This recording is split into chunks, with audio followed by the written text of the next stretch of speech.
It's been 2 years. 2 years, can you believe it? 2 years since we last had Westworld, which is just crazy to me looking up my previous Westworld coverage, which was, you know, the finale review or something around them. It said May 4th, 2020, and now it's May 10th when I'm making this video, 2022. And that has just gone by like that. So I want to say welcome, fellow hosts and humans, to a brand new Westworld Season 4 trailer breakdown. And as usual, well, with the first trailer especially, they've more or less made it as ambiguous as you could probably ever want to make a trailer. So in today's video, what I'm going to do is do my best to poke around here and there, break down what we can, see what I can make some sense of, toss a theory or two into what I think could maybe be happening. I mean, as I said, it is really ambiguous, so I want your help, all while fusing it with a little bit of a recap as to what happened at the end of last season to just, I guess, better aid you into developing what the heck could be going on in this trailer. Don't forget, if you want to stay up to date with anything Westworld related, news,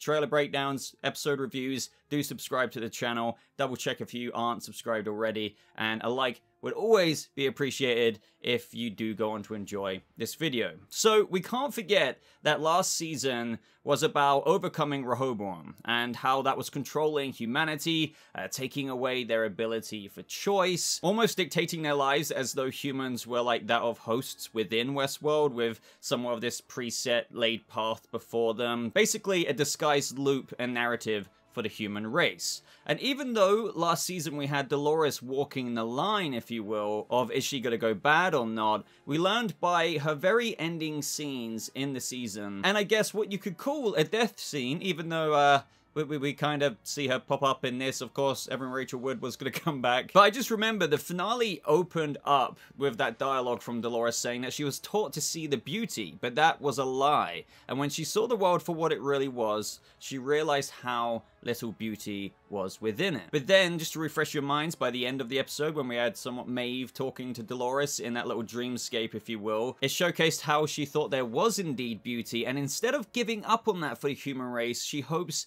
that they can find it for themselves, which was all a part of her grand mission all season long. This all ended up with her wanting Caleb to somewhat lead humanity into that new and better path by saying things like every revolution needs a leader, and after locking out Serak's access to Rehoboam, that is when Rehoboam erased itself, even though with that, it basically predicts if that happens, it foreshadows the end of the world. It had all these different dates for when humans would just collapse in on themselves. And even though this somewhat seems to ensure that projection, if you will, there's always a chance that that won't happen, and at least now they have a choice or a chance to choose. And as Caleb said, I believe, a few episodes before that, you know, I'd rather live in a world of chaos than one run by you. And I think he said that to Liam Dempsey. So I'm really looking forward to seeing the world in this state, as it's somewhat featured a little bit in this trailer, and most at the end of last season with Maeve and Caleb on somewhat of that little walkway overlooking of what looked to be almost the beginning of the apocalypse. And at the very beginning of this season 4 trailer, it picks up with a scene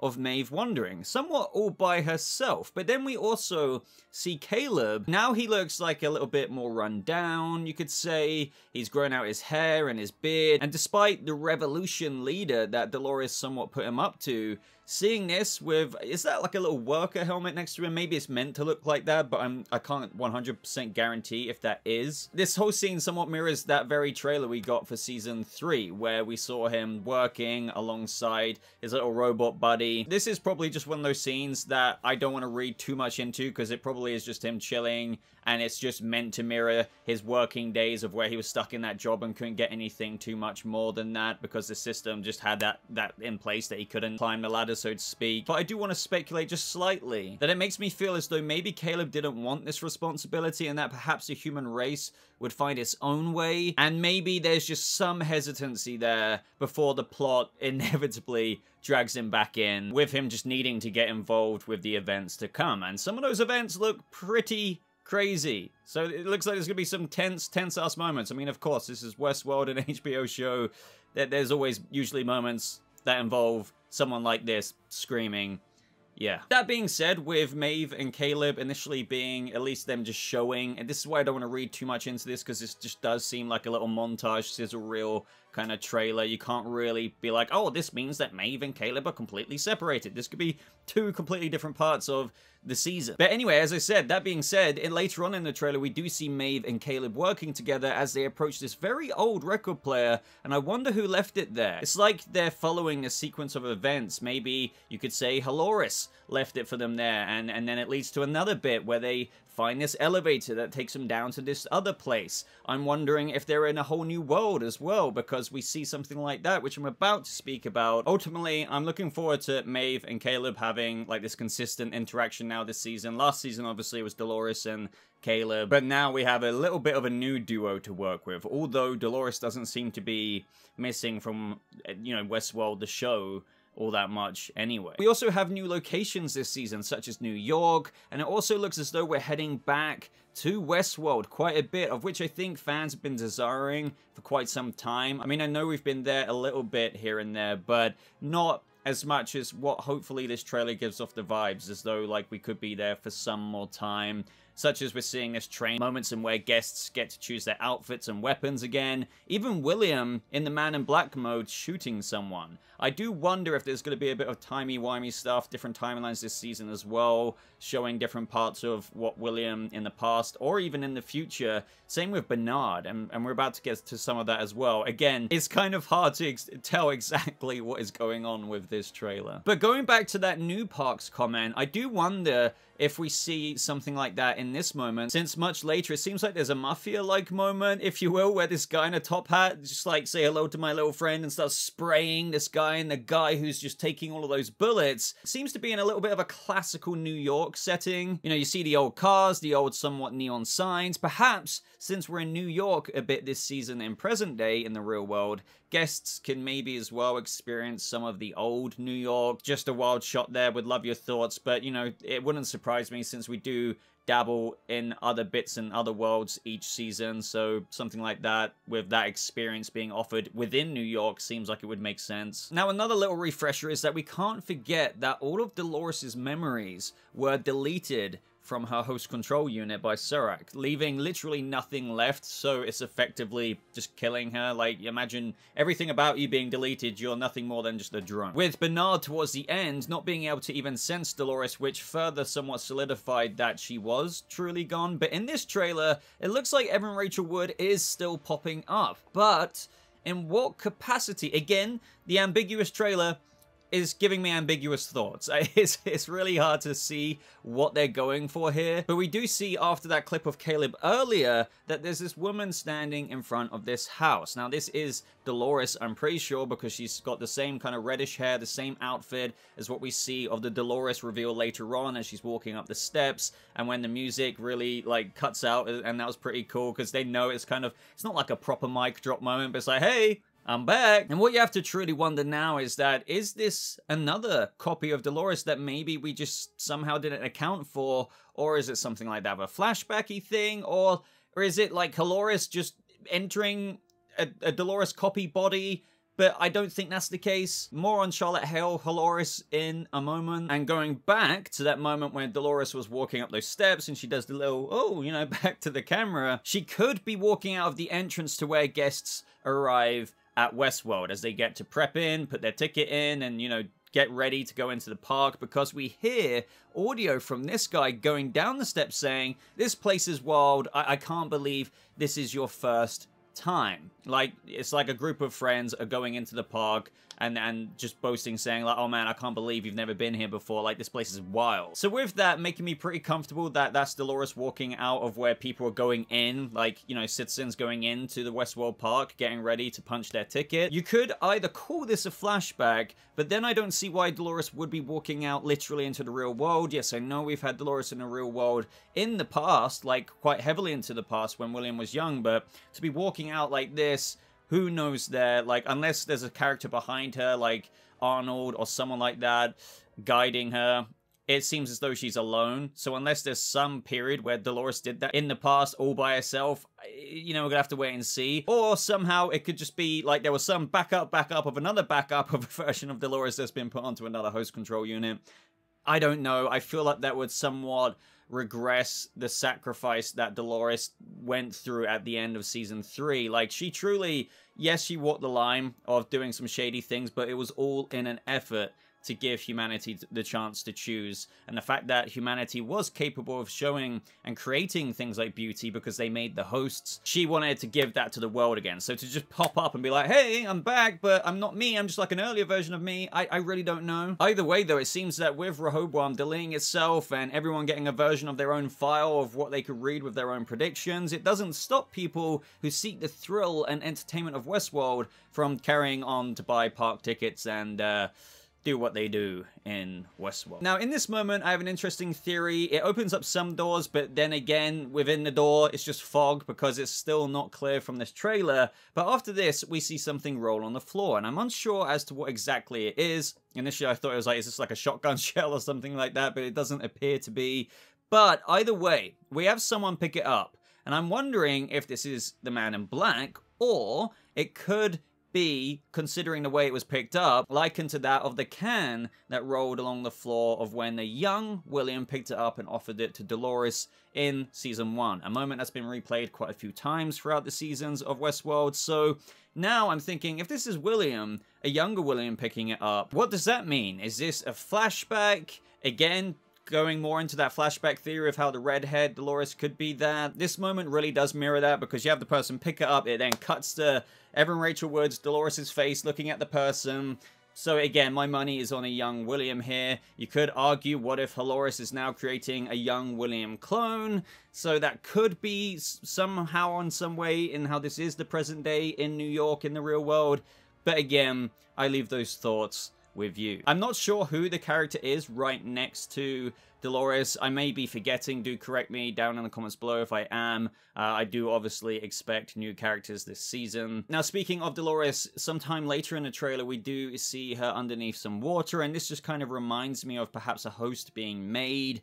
But again, it's too hard to say for sure. But meanwhile, with good old Bernard, some trippy things are going on. Now, with a refresher in terms of Bernard, we can't forget that Bernard at the end of season 3 also realizes that Dolores was trying to save the human race because of what was about to happen, or what was going to happen, or was always going to happen, if you will, in terms of just the anarchy. He even went as far to say that Serac and his brother were only holding off the inevitable with Rehoboam. Also, as well, Dolores hid the key to the Valley Beyond, or the Sublime, if you will, within Bernard's good old mind, and he uploaded himself to the Valley Beyond in an effort to find an answer to what comes after the end of the world. So again, very, very trippy things happening here, even as of the end of last season, and it's only about to get trippier. Now, during this trailer, it seems as though that we're visiting Bernard within the Valley Beyond, or his time during the Valley Beyond and the Sublime, but it's like he's having some kind of trippy moment in where there's this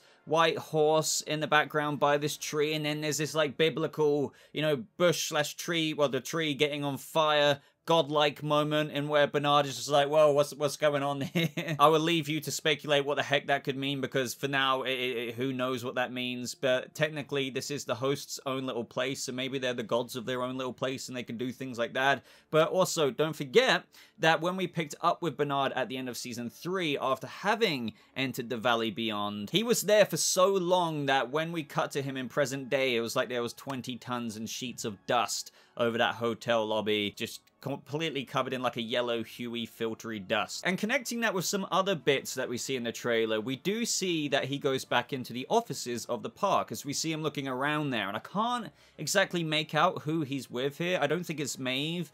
I'm not sure if it's some other character. And I am wondering that because this place has that same somewhat run-down, deserted look with the same kind of filter to it, if that when we see scenes of Bernard like this in the real world, just like how, obviously at the end of season 3, as I've already mentioned, with him just kind of waking up with the headset on, and it's like, okay, so how many years have gone past? And there's been lots of memes online since then of Stubbs just in like the bath, just like a Fallout kind of skeleton, just having waited for Bernard for all this time. him, but maybe not, because we also see him in this trailer in present day. I'm wondering if these little yellow-hued filter scenes of Bernard in present day, just like at the end of season 3, are of him in a different time. So further down the timeline, maybe. Now, it's no stranger to Westworld that they like to play with time sometimes. Maybe in season 2, a little bit too much for fan desires. But I do feel like we're going to see Bernard in the Sublime / the Valley Beyond. But we might see a different time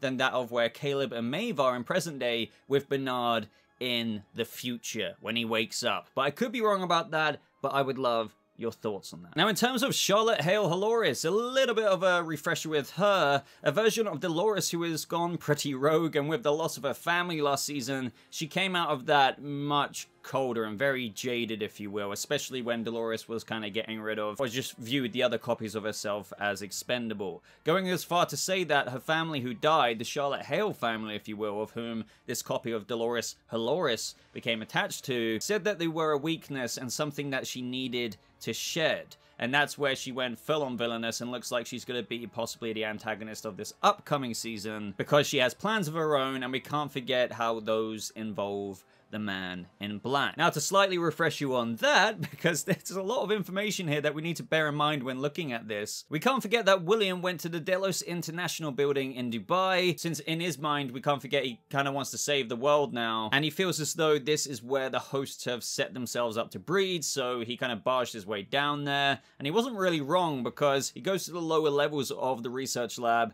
and that's where we have Halloris bring out the Man in Black, and seemingly kill the real old man, William, with the reveal that there is indeed an army of more hosts being created to ensure whatever plans Halloris has. And I think we now have, I mean, even though it's kind of obvious, a little tease in the Season 4 trailer that we're looking at now as to what exactly Halloris is doing. And that's what you're seeing on screen now. And there's a bit of irony surrounding just this character of Dolores and now Halloris the copy, in where during Season 3, fans weren't exactly sure whether or not if the actual Dolores was seeking the eradication of the human race, with the finale actually revealing what we've already been over in how she wanted to save it. Just that she had to tear down the system to create that better world, but the copy of Dolores, Halloris, turned out to be the one who likely wants to take over, kill humans, let hosts live everywhere by any means necessary. You can't live or coexist. And now with the army of hosts in development, here we see in the streets of New York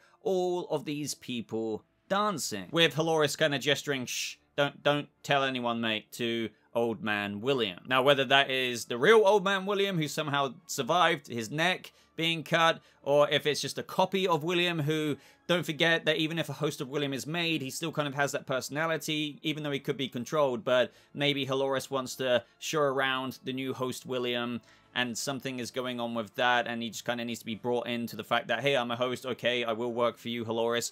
Either way, I digress. But yeah, it seems as though Halloris is infiltrating the real world, showing a demonstration of how they're acting just like civilians in the real world, and no one will know any better, and they're just waiting to be called upon to wreak havoc at any time. Which is pretty insane. I mean, just imagine walking down your local town's high street or something like that, and then practically everyone just gets up and starts dancing, and everyone is a host. That would just be like, wait, what? That is the ability, or at least it seems as though the ability that Halloris now has, with just having little sleeper host agents everywhere, ready for the takeover. We also see her and William approach these offices, and within this office there's like a red hologram of the city, which is super interesting, perhaps a part of her domination plans. And speaking of host Williams, that's when we see, literally, William, whether this is a host William or not, go up to a literal host William being made.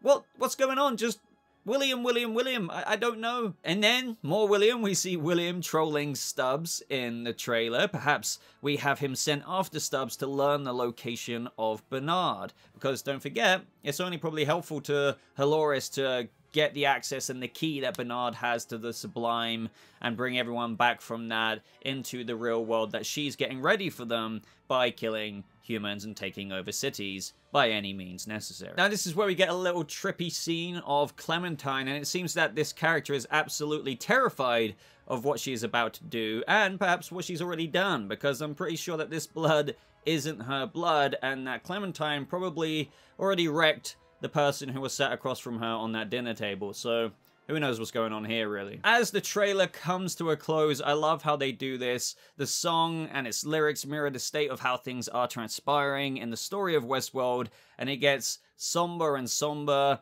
and eventually borderline sinister. We see this moment where Caleb is just scrambling for his life on the floor as a drone host seems to be about to kill him, but it's very likely as though Caleb is about to grab that tool and, you know, take out the drone host just in the nick of time. It then freaking cuts to Maeve's daughter, I believe, opening her little host face and a bunch of flies swarming out of it. Now, we also saw flies earlier on in the trailer with this man seeing them in the corner of his room. Now, as we all know, or you should know, that flies within Westworld have usually had this larger symbolic meaning, at least initially, how hosts wouldn't kill anything that's living, thus one landing on them, unlike you or me, who might shoo one of them away, or some people would swat them and kill them. They're meant to show that, like, okay, nothing will happen to them, and which is why it was such a big moment where Dolores went, you know, in season 1, and actually showed that she has the capacity to kill, and maybe even some sentient thinking there. You could look at this like, as the seasons unfolded, moments like this just scream the awakening and the more prevalent nature of hosts in the world. As they're increasing further and further with Charlotte Hale, the flies could symbolize like more of them are coming, I don't know, or it's just like a little dark omen for things to come. But speaking of the music turning sinister, at this moment it's literally edited to just completely get distorted and distorted as these scenes unfold. Here we see a very bloodied room here, and notice how on the handlebar of this like other pen, if you will, there's blood in that room as well. So it looks as though this could be Dolores. I'm not sure if it is, but it looks like there's maybe an animal on the floor, and these are animal pens maybe. I don't think it's a human from the trailer that I'm looking at. It's kind of blurry, but it's just bloodied in each room. So it's like Dolores is like, I don't know, cutting open each one. Sometimes hosts do very odd things when their programming goes weird, so maybe this is a flashback. We have a moment of where it looks like Bernard is dying in this moment, or is bleeding out, but again, I'm pretty sure Bernard's going to be good. We also see a host getting made. I wonder who this is. Going back to the fly, we see a fly land on someone's eye, and just judging by the reaction, it could be a human, but then again, you know, you could literally tell a host to panic and they'll do this exact same thing. I don't know why my mind's playing tricks on me, but this zoomed in, it just looks like Teddy, but I'm not saying it is. I really am not saying it is. I'm not sure who this is, really. We then have Caleb screaming. Aaron Paul is just like letting it out in this moment in Westworld attire. So it looks like he's going into the park maybe with Maeve. I mean, that looks like some kind of cowboy get-up to me, some classical get-up. Maybe he's watching someone die, but you have to think, who is really close to Caleb now? Would he scream like that over Maeve? I mean, something really bad must be happening for Caleb to be that devastated and scream in that moment. It's not like he's being tortured. There's no device on his head. So what is he seeing? I'd love your ideas down in the comments. And then lastly, we see like a little beach, maybe some sand in someone's hands. And then I believe this is Dolores's little eyeball here with somebody in the reflection of it. Again, kind of too hard to make out. But that is the end of my ramblings for this trailer. Obviously, I will hopefully do a bit more of an in-depth trailer breakdown when we have a bit more of a plot-oriented trailer. Did this trailer excite you? Are you looking forward to Season 4? Did Season 3 disappoint you? Like some fans felt very disappointed with Season 2. Personally, for me, whether we have some shortcomings with the writing here and there, I really like the story in general for this show. Hosts in the real world. I think the acting is really spot on. The way it's shot is very beautiful. So for me, I'm always kind of signed up to Westworld. Let me know if you feel the same way. Do subscribe to the channel for more updates like this. Like the video, especially if you got this far. It really does help out in videos like this that don't always do so well on my channel. I really, really appreciate that. Links, as always, to places to follow me are in the description down below. But thank you so much for watching. I hope you all have a lovely rest of your day. And I guess, you know, these violent delights have violent ends. I'll see you hosts and humans in the next video. Goodbye.